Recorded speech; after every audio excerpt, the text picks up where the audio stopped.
Welcome to The Last Breakfast. Please enjoy the video.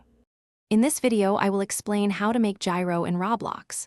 First, launch Roblox Studio and begin a fresh baseplate project. This provides a clean canvas for our work. Next, navigate to Server Script Service and insert a new script. This script will be the heart of our gyroscope implementation, managing all the necessary game logic.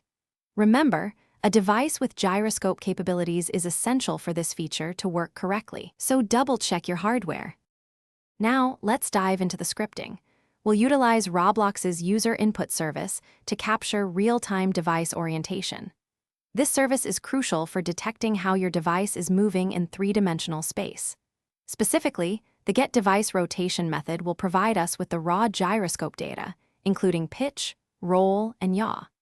To ensure a smooth and responsive experience, we'll connect a function to the input changed event, allowing for continuous updates as the device moves.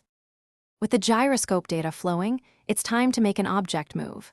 Start by creating a simple part in your workspace. This will be our test subject. We'll then take the rotation data we're receiving and apply it directly to the Part C frame property. This property controls both position and orientation. You might need to experiment with the X, Y, and Z axes to ensure the object rotates exactly as you intend, perhaps inverting one or two for natural control. Finally, thorough testing and refinement are key to a polished experience. Test your gyroscope controls on several different mobile devices to ensure broad compatibility and consistent performance. If you notice any jittery movements, consider implementing a small dead zone or a smoothing algorithm to filter out minor fluctuations. For enhanced user experience, you might also want to add a calibration option, allowing players to easily reset their device's orientation at any point.